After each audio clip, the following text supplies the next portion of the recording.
Hello and welcome to the Health Detective Podcast by Functional Diagnostic Nutrition. We bring you interviews from people who have conquered the trickiest of health challenges using the functional diagnostic nutrition philosophy and similar healing modalities. You're going to hear from experts who have been through the ringer with their health issues and yet managed to come out on the other side.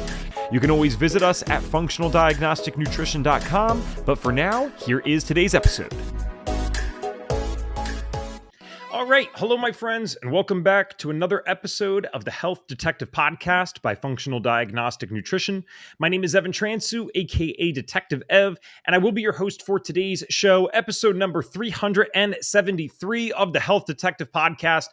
We're having a great time. We just got back. I've got to plant the seed for you guys so you don't miss it next time. We just got back from the HICS conference in San Diego with Jen Maleka, Jeremy Maleka, Biocanic, and the whole team.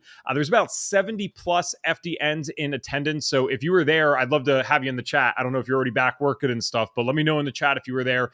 It was so great meeting you guys. And I appreciate everyone that shouted out the podcast to Reed. So he knows that I'm actually doing some good work here and he keeps me along for another 373 episodes. Elizabeth Gaines and I, course supervisor, will be back down in Miami this weekend for the Biohacking World Congress conference, I think they're calling it now. And so we will hope to see some of you there as well. And then this gentleman we're interviewing today is actually someone who grew up very close to me. We didn't grow up at the same time, but he grew up very close to me. So it's always cool to meet someone that is somewhat local, although we are on completely different coasts now.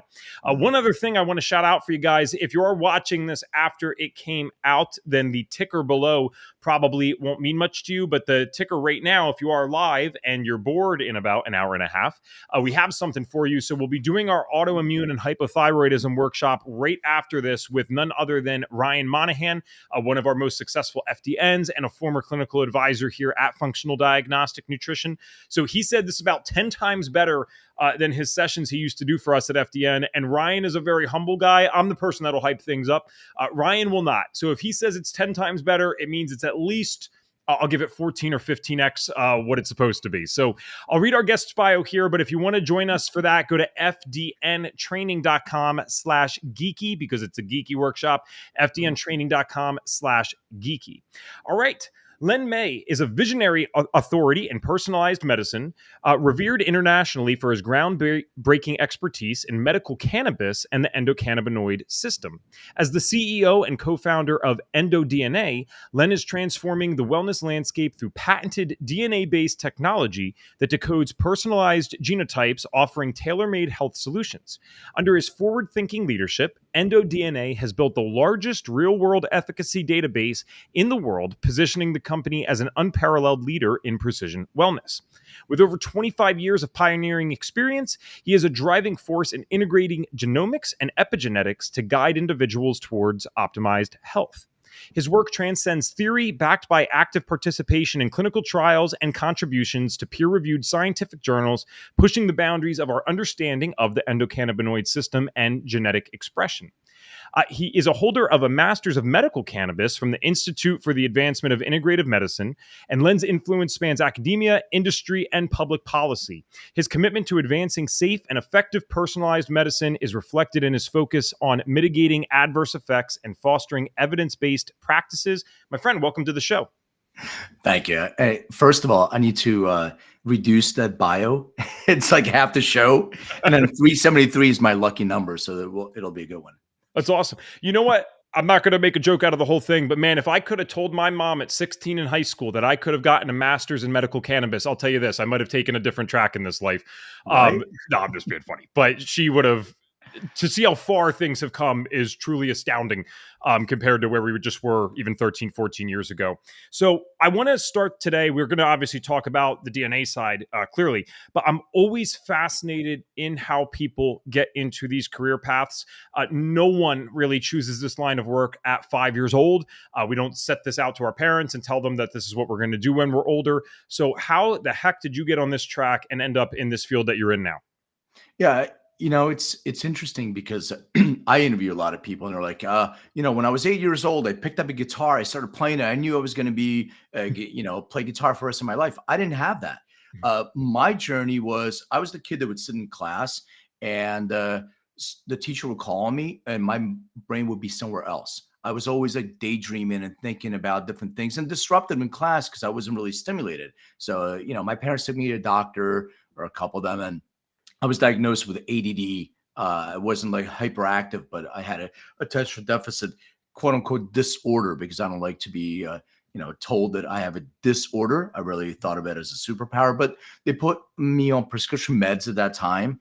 And, I can't say it didn't work, but it actually removed my sense of feeling of myself, if that makes any sense. Like it was just a numb kind of thing. Yes, I could focus, but I was numb to any emotion. And I was going to school, and these kids were hanging out, and they're like, "Hey, you want to smoke a cigarette?" I was like, "Yeah, man, it's cool. I'll smoke a cigarette. Hanging out with the cool kids." And never questioned why they had only one cigarette, as looking back. But they had a cigarette. They passed around. It got to me. I took a drag.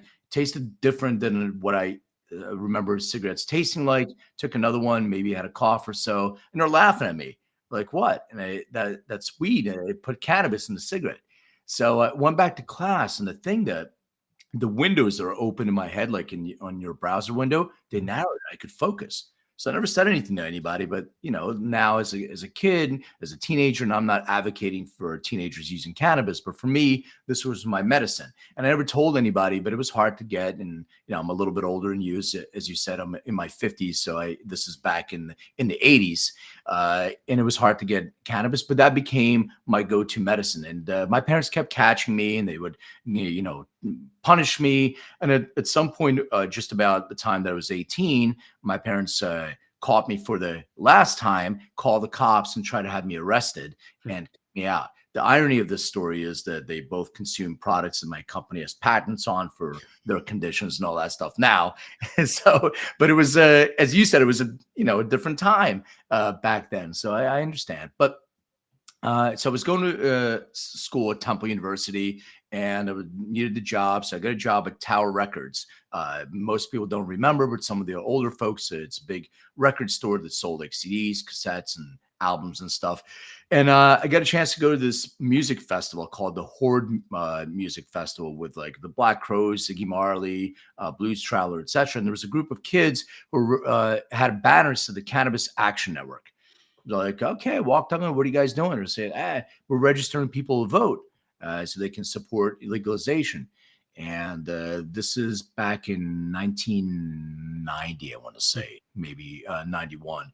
And so anyway, long story, a little bit longer, I became the president of the Cannabis Action Network. So I held a rally at Independence Hall in Philadelphia, where the Constitution, Declaration of Independence is, as you know, but all written on hemp paper, by the way. And I had this keynote speaker named Elvie Musica, and she was one of the first people to get um, government sponsored under the NIDA program, federal cannabis that was cultivated in Mississippi. And it came, and it's interesting because cannabis was a Schedule 1 drug, no medicinal purpose, but the government had a patent on cannabis as neuroprotectant, and they cultivated cannabis in Mississippi, provided with a USDA label, pre-rolled cigarettes in this tin. And she lit one of those up in front of federal rangers. And, I was like, "Great, man, we're on our way." This is in the early 90s. It took a long time for it to be legal in Pennsylvania. But to kind of bookend that story, we got woke. Everybody crashed in my house afterwards. We got woken up to a loud noise. LV happened to walk into a sculpture I had in my house, and she was so apologetic. But the issue was she had degenerative glaucoma. She was blind until she medicated with cannabis, and she could see again, still with her glasses. So at that moment was my aha moment, where I'm like, wait a second. It works for my ADD, but also works for her glaucoma. And is there a difference? Why does it work for different conditions? So I really started getting to the science of it. And then, my ex-wife, or who was my girlfriend at the time, she's like, "You have to get a real job." So going along with your question, I went to work for Price Waterhouse, PwC later. Then I worked for a venture capital company. Then I was a commercial real estate broker. I was trying to find all these different jobs that were generating revenue, but it wasn't really connecting to my true passion. When I moved to Los Angeles about 15, 16 years ago, I was still sort of in real estate. And these guys came in and they asked, they were trying to find an alternative pharmacy location. I was like, alternative pharmacy, what do you mean? It ended up being a dispensary. So I was Yeah. asking for their paperwork, whatever. They didn't have anything. So they offered me a partnership. So we opened up with partners the first dispensary in Orange County under the brand called Kush Kingdom. We actually ended up opening 5 of them under the same brand. And I kept noticing that this 2 people would consume the same chemical variety and have a completely different experience. And from there, I started hyper focusing, and I found a video by a guy who genetically sequenced cannabis, went to work with our company on the plant genomics side. But the parent company was doing human genetic testing, pharmacogenomics, it's called. So I really got into the human side.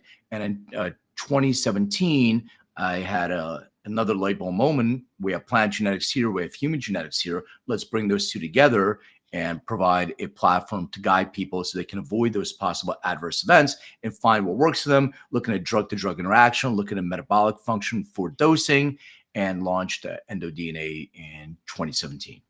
Wow. I'm so glad Jackie got us connected here for a variety of reasons. I did want to shout out Lori Rose first because she said in the comments she's so happy to be here as a student today. We're very glad to have you, Dr. Rose. She's actually one of our teachers for some of our advanced course. She's a professor at a college, I believe.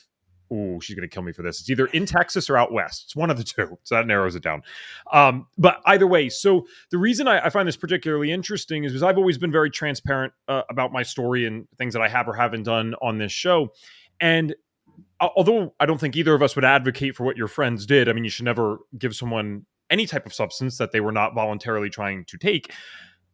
Very few people do things that don't work. It is Texas. Thanks, Lori. Very few people do things that don't work. And my experience as a teenager, I was actually very against anything that I looked at as like bad. So whether it was cigarettes, alcohol, weed, all the same to me, like don't do those things.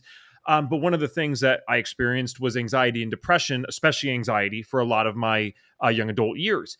And it finally got to the point where I've watched my friends do these things, especially in summer, for 2 months. You know, no one's died. No one's had to go to a doctor. They're all still alive. They look like they're having fun. And so I did it solely out of curiosity. I smoked weed before I ever smoked a cigarette, drank alcohol, any of that stuff. And admittedly, at first, it was actually very anxiety provoking.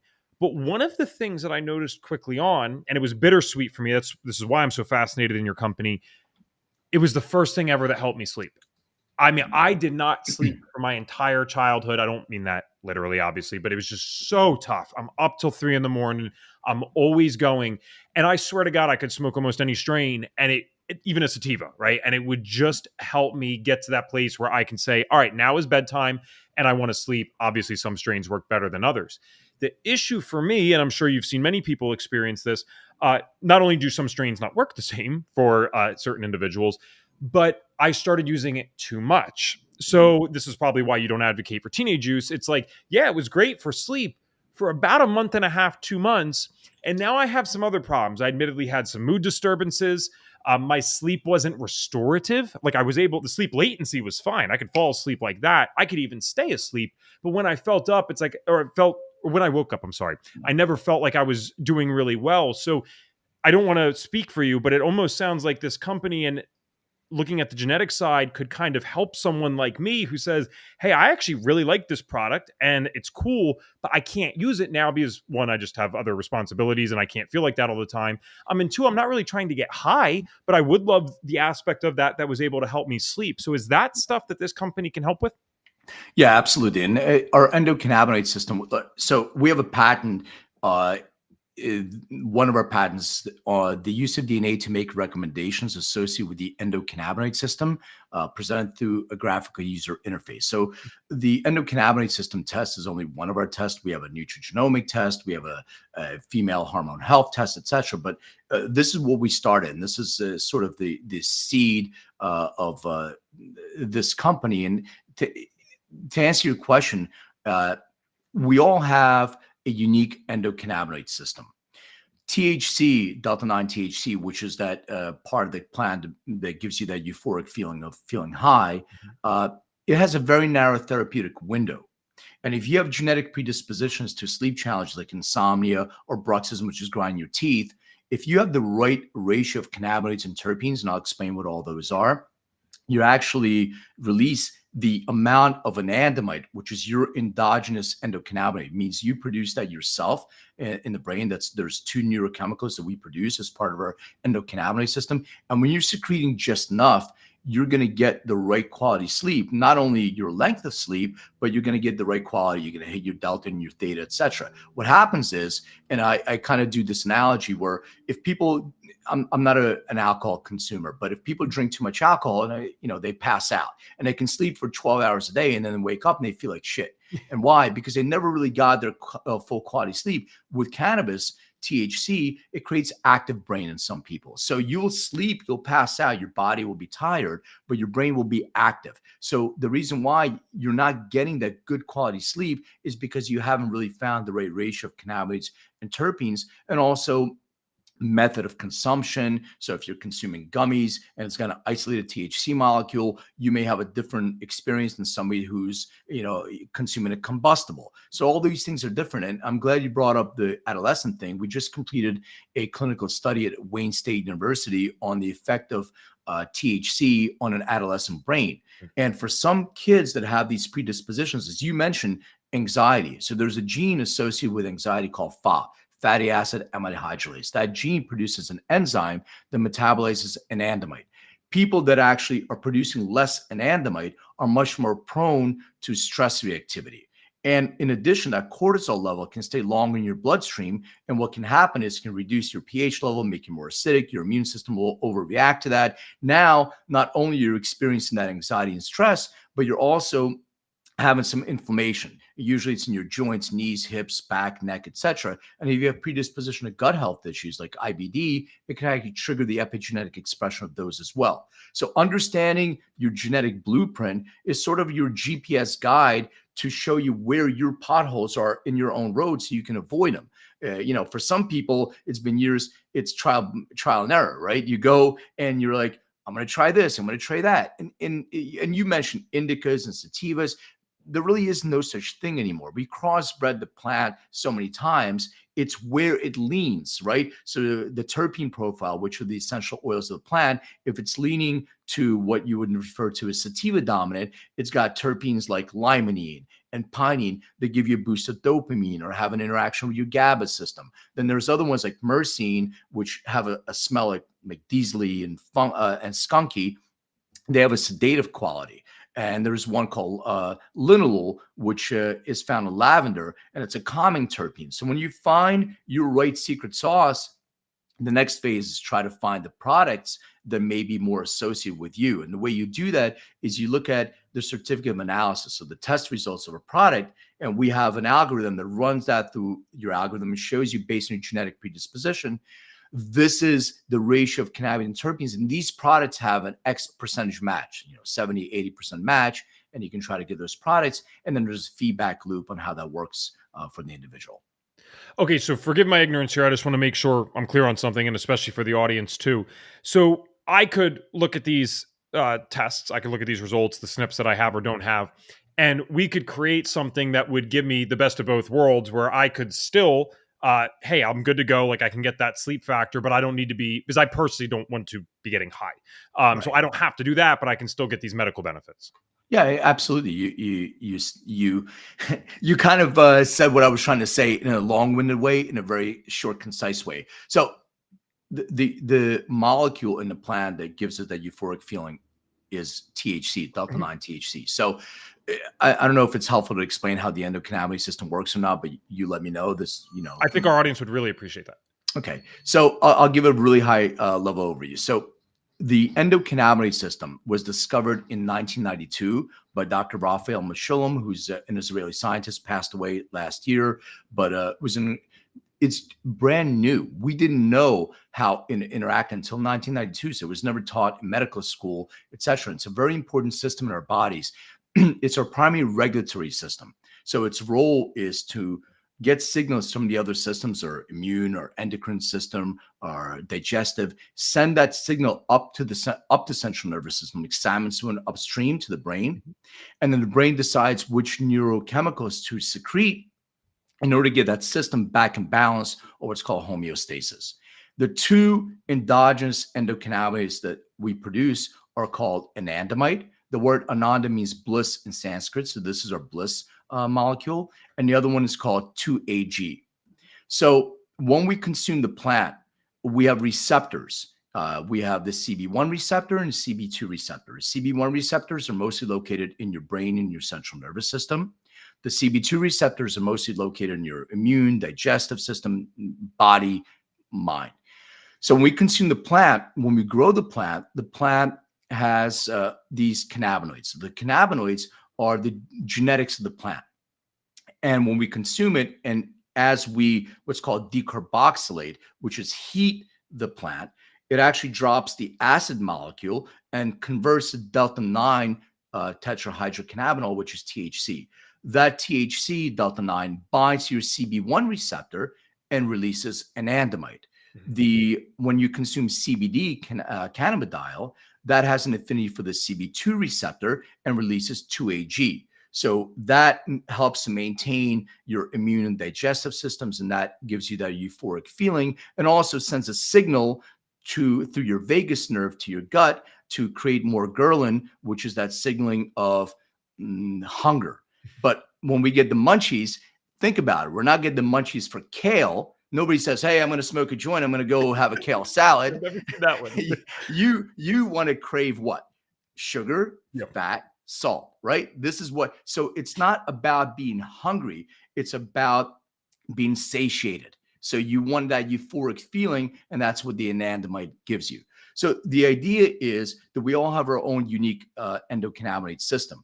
And when we consume cannabis in whatever forms there are, like you were saying, you want to sleep, but you also don't want to have that feeling of euphoria. So if you're taking down the anandamide, which is giving you that feeling of euphoria or that feeling of high, you can counteract that with cannabidiol, CBD. So a high CBD ratio with a very low THC ratio, with terpene profiles like myrcene, which is sedative, linalool, that's calming, and maybe other minor cannabinoids. There's one called CBN, etc. Once we find your secret sauce, now we go out and try to match that with products that are available in your market, so you can get what works right for you and dose. Awesome. And I actually see some audience questions coming in already. So, guys, we'll get to you in just a few minutes. So please feel free to drop them below. I'd love to always prioritize your guys' questions instead of mine, except for this one time, because I do have one other question. So, one of the things, but I'm not an expert in this at all. Like, I just have an understanding of, yes, there's clear medical benefits, but I've almost steered clear of it for many years. Are you familiar with the experience of the REM rebound? Like people that have been chronic users of like smoking marijuana, they start getting these crazy dreams all of a sudden. So I know that wasn't placebo for me, or nocebo, I suppose, because I got that when I was a kid. And I'm like, why am I dreaming like crazy? Wow, I didn't even realize I wasn't dreaming for all these years. Is that more of a genetic thing, or is that a side effect specifically of THC in too high of doses? Like, why does REM get suppressed for some people? Yeah. I don't know 100% because I haven't been studies, but I can give you my anecdotal Sure. feedback from thousands of people that we've talked to. I look at cannabis, or THC specifically, as a psychedelic, and it's not classified in that way, but it should be. It does suppress. There's a suppression of lucid dreams, and if you're actually getting off, the difference with THC is that it's one of the only drugs or substances that actually your receptors can reset themselves. So if you're consuming an opioid, you have some permanent changes to your receptors, and same thing with stimulants. But in cannabis, you can take that break. So once your receptors are set, there is a certain amount that you have to keep adding to it because your body's used to it.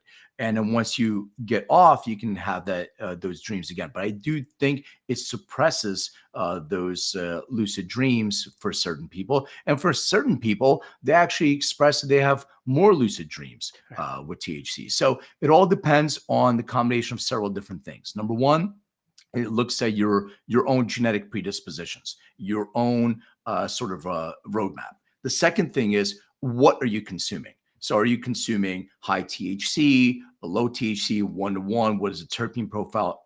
The third is the how you're consuming, your method of consumption. And the reason why that's important is when you're consuming a edible, something that you're consuming through first pass, you're actually having a completely different experience because you are actually consuming a metabolite. So when it goes to your first pass, the liver converts THC or delta 9 THC to something called 11 oxyhydroxide delta 9 THC, which is a metabolite of THC. So once it exits your liver, goes back to your bloodstream, binds your receptor, you have a different experience. So slower onset can be much more powerful of an onset, can be a longer onset. So these are all the differences where that's why it's important to know that it's really a personalized experience for people. Well, good. And I guess you can't answer this next question definitively, since I appreciate you being transparent about what you know from research and what is more of an anecdotal experience. But it does seem the way that you were coming back to it that the whole REM issue, if there is one in some people, seems to be linked specifically to THC. And so if I were to try to do something with you guys genetically, that probably wouldn't even be an issue for me since I'm already shooting for lower THC.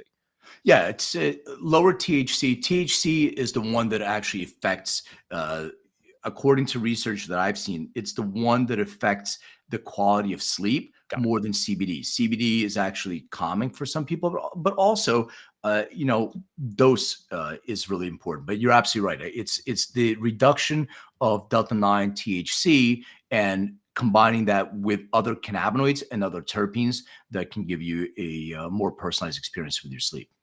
Excellent. All right. So we have Patricia here, and I doubt that these two questions will take us all the way. So if no other questions come up, I'll go back to mine. But Patricia had asked, what do you recommend for inflammation? And Patricia, I don't know if you came in a little late, nothing wrong with the question, but I'm guessing this is a pretty loaded question, I'm assuming, Yeah. specifically since you guys are using genetics. So answer this however you may. Well, I mean, inflammation, it depends what the cause of inflammation is. And, my mom always used to tell me that stress is the cause of all these diseases. And she's right.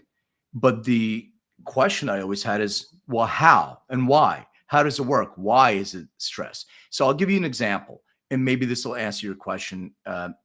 Let's say, and we were talking about the gene called fatty acid amide hydrolase. So I'm going to heighten that. So if you have this gene FAAH and you have a homozygous allele combination variant, so it's CC, and what that means is it's your unique genotype according to that gene.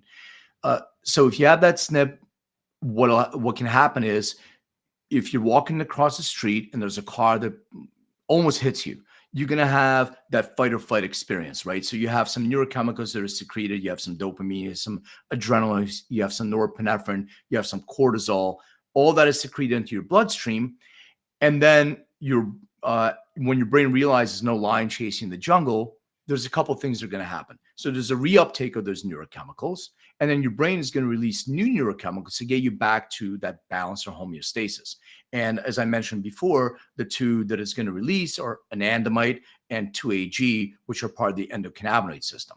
So if you have the genetic predisposition to FA, as I said, you're actually producing less anandamide than the average person. And if that's the case, you're secreting more cortisol, and that cortisol stays there longer. That can trigger the inflammatory response in your body because your immune system is going to overreact to that. So depending where the inflammation is, could be, and by the way, could be different causes of that. I'm just giving one example. So finding the right cannabinoid and terpene profile is extremely important. Like we've seen this, by the way, I'm making no claims, and Sure. we work with healthcare professionals. That's our primary consumer, and work with a lot of cancer patients. And a lot of cancer patients that we've seen reduction in tumor size. And one of the reasons why is it surrounds the cannabidiol surrounds that cell and blocks its way to consume whatever blood, whatever it's consuming inside your body. So if that happens, it starts sort of consuming itself and creates apoptosis, which is cell death. It starts eating itself. So the idea is to reduce that inflammation. CBD has been shown to, in many studies, and we've published a few, to help reduce inflammation because it helps to regulate immune response. So if you THC can work as an analgesic, so it helps to block the feeling of that pain or that the inflammation is causing, and the CBD will help to reduce that inflammation that based on its immune response. They're a wealth of knowledge, man. That's very impressive.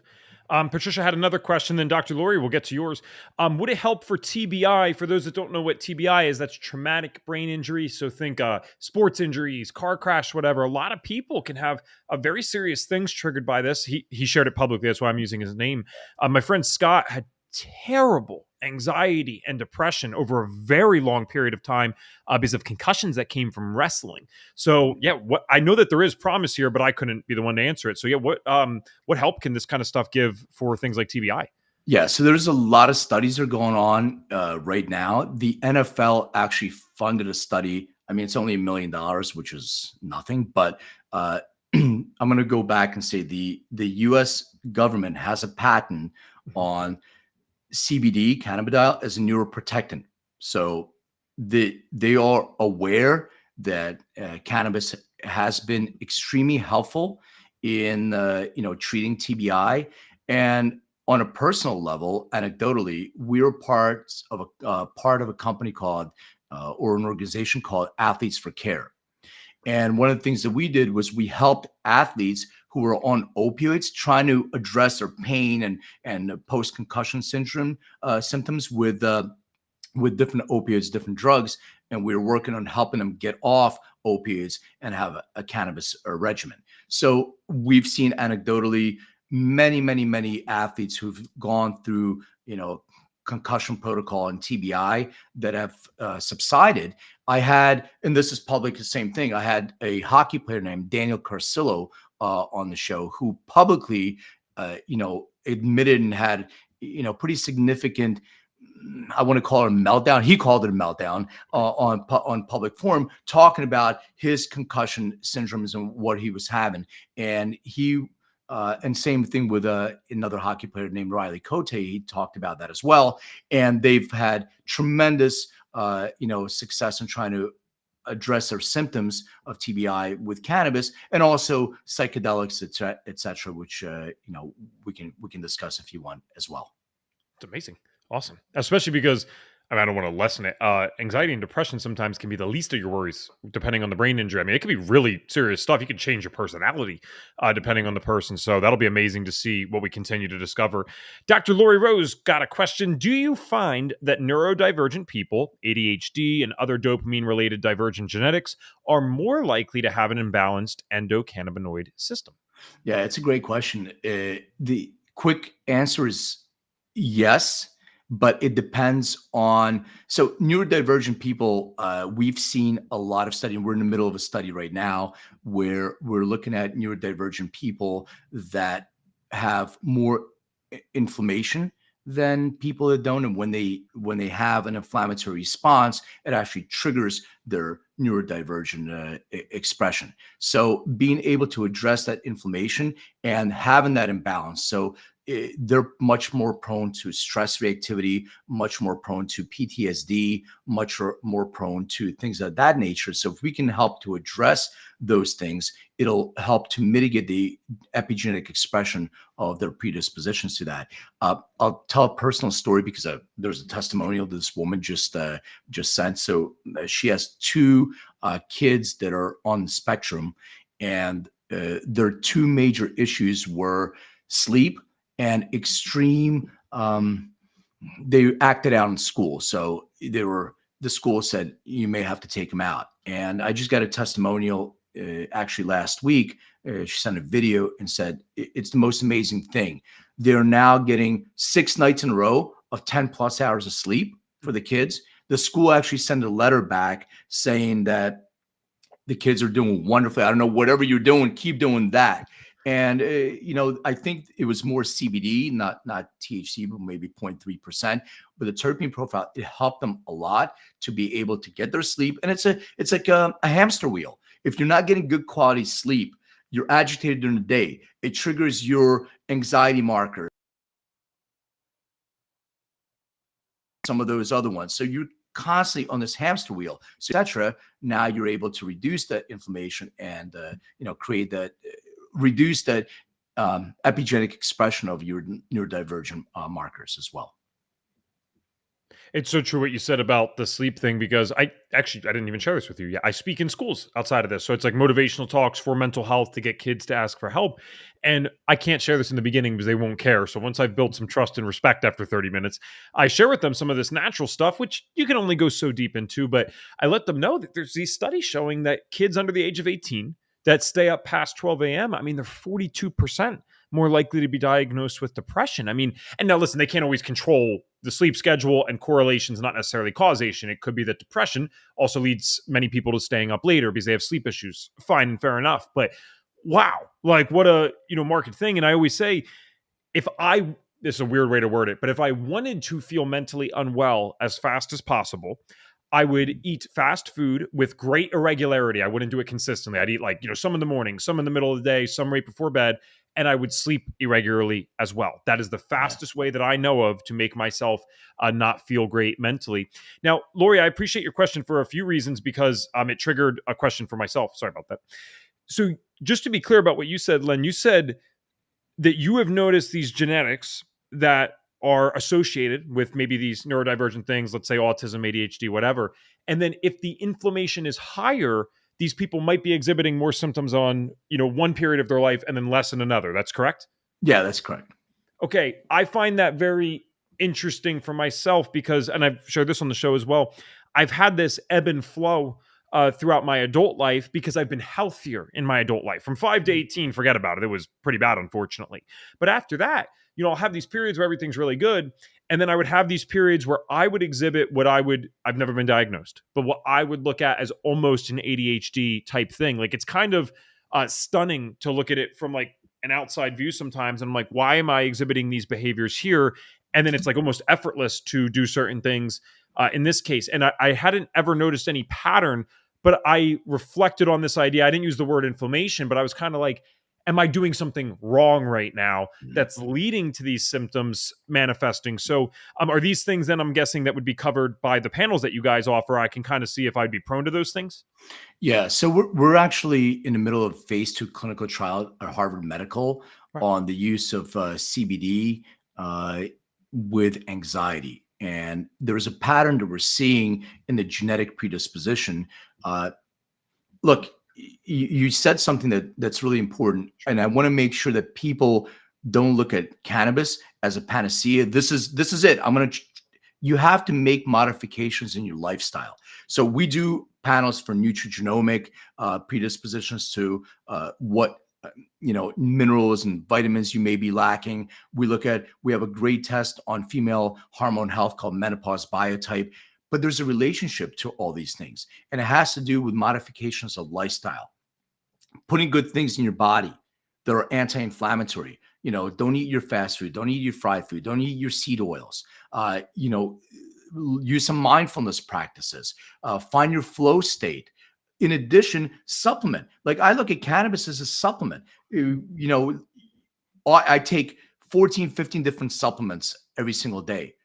My cannabis supplement is just one of those. It goes with my vitamin D, goes with my zinc, etc. The only thing you have to look at if there's an interaction between your supplements and your phytocannabinoids as well, which our test does. But you have to make some significant life changes, not just take something that is going to, that's it. I'm just taking CBD and it's going to help everything. It's not. You have to make those life changes. So as you said, quality of sleep is really important. Exercise. If you can get outside, great. Find your flow state. For me, it's going outside and hiking. So being in nature, connecting to that vibrational energy, having a mindfulness practice, eating right, supplementing right, and adding cannabis to what is the right for you. That's part of it. And we've seen this in female hormone health, like women that are predisposed to perimenopause, menopause, and adverse effects like severity of hot flashes. If we're able to mitigate that in the beginning, and some of them may take hormone optimization, but some of them can be supplementation, minerals, vitamins, etc., you're able to reduce the expression of those as well. So that you have to look at your entire body, not just, hey, I'm gonna still eat McDonald's every single day, and nothing against McDonald's, whatever. I'm not disparaging them. I kind of am.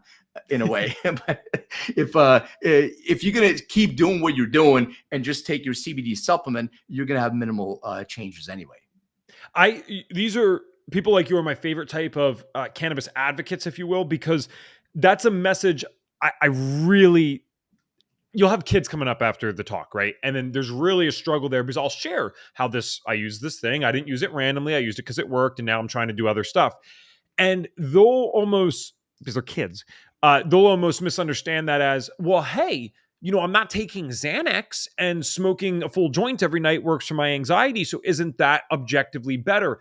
And that's hard for me to argue that it isn't better. I get that. But then there's still this question of, okay, what else have you done in your life?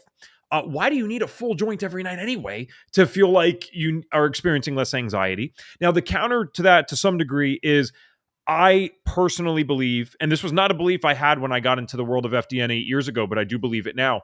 I think as long as we are going to continue to poison our environment, as long as our air has crazy stuff, as long as our water has crazy stuff, especially if you're just living in America, I mean, you can be doing all the right things, and it's really tough to avoid certain aspects of what we've done to our world. I do believe that for most of us, especially those people like myself who've experienced some type of chronic illness, it's almost impossible to argue that we're not better off with some form of supplementation. Like I take a digestive enzyme with every meal. Do I need to do that? I got to be dead honest with you. I don't know. But I know that I've taken 20 courses of antibiotics in my life before I learned about this stuff. I know that I am a high stress person that tries to do better, but that's just kind of how I am naturally. So I'm working on it.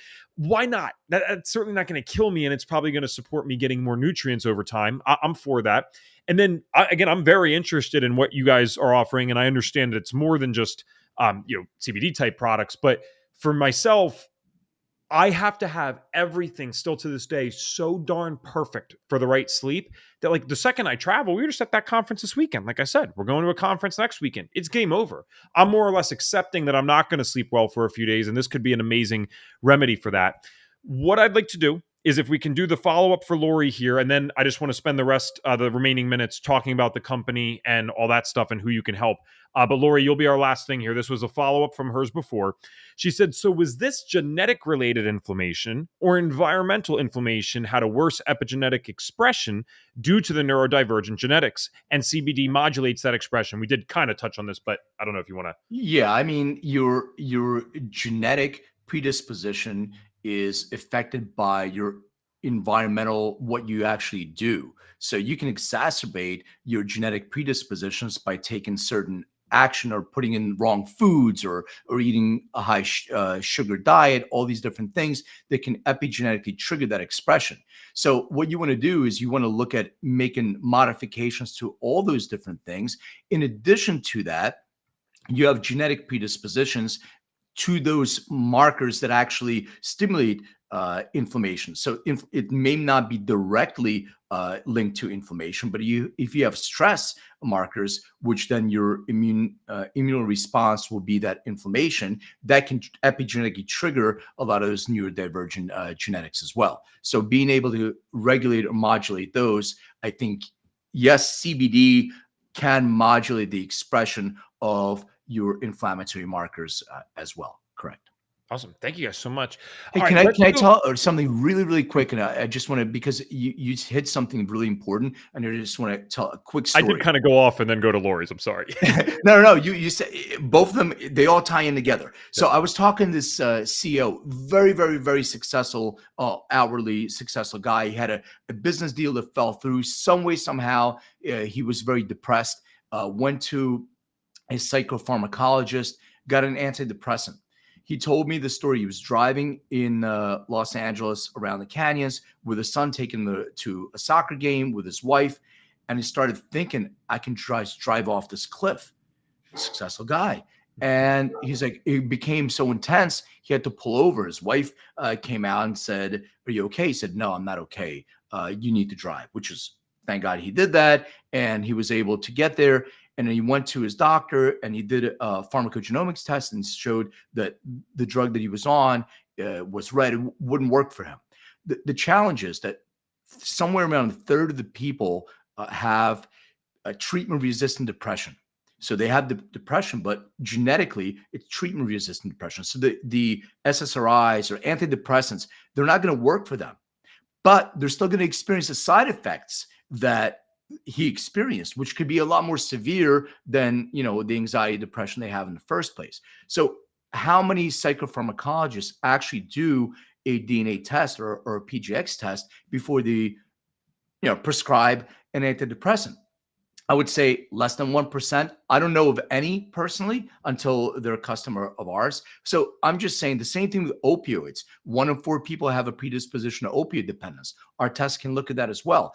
We have orthopedic surgeons that change their protocol because somebody has an opioid dependence predisposition. So now they'll give them one opioid and then get them on a different regimen after the fact. So we need to know in advance, work with healthcare professionals. So it's a collaborative journey. And now we can have this empower the patient to work with their doctor, have a real personalized experience. Holy cow, man. You kind of took me back. My friend, I won't mention his name, it's not public, but a good friend from high school, he had a terrible shoulder injury from sports. And I mean, it really was a legitimate injury. He had to get surgery, all this stuff. So they gave him an opiate for that. I will bet every dollar I will ever make in my life, even not knowing about those specific genetics, that this man has the genetics for what you're talking about. Years of drug abuse. I mean, literally to the point of dying, coming back to life, being brought back, and going out and doing it weeks later because he can't. I mean, how can I've struggled with stuff, right? But not to that degree where I can comprehend what someone must be going through to have a drug kill them, come back and say, I can't stop. I'm still going to go do it next week. And it's like, holy cow, what if this was standard of care where we're running these things before this stuff gets prescribed? And it's like, you could avoid these issues. That's amazing work. I didn't even think about that component for all of this. Thank you. That's our mission. Our mission is precision health and wellness. Everybody's different. We're all different. Actually, 99.9% of are identical. It's a 0.1% that really makes a difference. And if you really realize what your unique genotype is, you can take your own personal journey. And if you're working with your healthcare professional, it's a partnership. It's the idea, and you brought up, pharmaceuticals, etc. What makes one drug different than the other? We feel safe taking a prescription medication rather than plant medicine. Well, most of them came from plant medicine. They just synthesized them and created a pharmaceutical version because, the pharmaceutical industry has the best subscription model in the world. Once you're on something, you keep going on it. And if you have a side effect, they have a pill for that as well. So as we start investigating more into plant medicine, I think it's nice to have different alternatives. And if your healthcare professional is actually aligned with you, now you have a partnership to better your own health and wellness. The website's EndoDNA.com. Can we put that on the screen, please, Tracy? And then what I wanted to talk about for the remaining couple of minutes here is we have both practitioners, Len, that listen. So like people like myself that work with clients that are also very interested in being guinea pigs for all this stuff. But we actually have a lot of consumers too that, they listen because we know we bring these awesome stories on of people healing, and they like to know what we share because we vet stuff obviously before we bring it on. So can we talk about, is there any difference from the practitioner side versus the client side? Then if not, just what's the process so that people can start ordering some of these things if they're interested? Yeah, we do have a consumer version. You can go to endodna.com and buy a kit. You can also, so I think it retails for $199. You can also upload your raw data from like 23andMe or Ancestry.com or any other DNA test will interpret that and provide you a report as well. Our primary customer is a healthcare professional. And the way that it works with healthcare professionals, we white label. So we're Intel Inside, it's our tech. We provide you the kits. They're white labeled for you. You have your own portal called My DNA Live, which is branded under your brand, and your consumers, your patients can go in and they can view the results however you want to do it. So we have different layers. We have a clinic layer, we have a doctor layer, and then we have the patient layer. So whatever permissions that a clinic wants to include, we have that. But for the most part, it is for a healthcare professional. And our next version that we're working on now, we're finalizing our Series B raise. It's going to be a lot more dynamic because we have a patent on a machine learning algorithm with AI. So you're going to be able to chat with your DNA and ask it, show me all the inflammatory markers and cross-reference that with the BRCA1 or BRCA2 genes, and et cetera. So it's going to be really dynamic and easy to use for healthcare professionals as well. So that's coming next. I was admittedly one of those guys that was like freaked out by AI when it first started. I might go back in time and change it if I could, but it's here to stay, and that stuff's pretty freaking cool. That's going to be awesome when I can chat with my DNA and say, yeah, what's best for me. It's definitely has amazing healthcare implications, that's for sure. EndoDNA.com. Guys, I will let you know as I use this and see what happens here. I got another experiment for you guys. I'm trying my first CGM right now from Thea, so we got a few updates for things, but I will know if this helps me because it's the latency thing. That is always the toughest thing. Once I'm asleep, I'm usually asleep. I never really was someone that kind of woke up. It happens, but it's pretty rare. It's definitely not my main problem. If I can find the solution to that without getting some of the side effects, that would be amazing. One last question for you, and this could be general, might have nothing to do with what we were talking about today, or it might. It's okay either way. Our signature question to finish up this show is if we could give you a magic wand, you could wave it and you could get all of our viewers and listeners to do one thing for their health. So that's either starting one thing or you can get them to stop doing one thing. What is the one thing you get them to do? Do your genetic test, whether it's our company or anybody else. Really understand what makes you unique and use it as your life's GPS. That would be extremely important. Fair enough. If you guys enjoy this information, please drop a thank you in the chat. We always appreciate our guests coming on and doing this. And if you aren't busy in very short period of time, go to fdntraining.com/geeky and join us for our autoimmune and hypothyroidism workshop. I'm hopping right onto that after this, and I can't wait to see you guys there. So, my friend, thank you for coming on and sharing this information today, and I'm excited to see what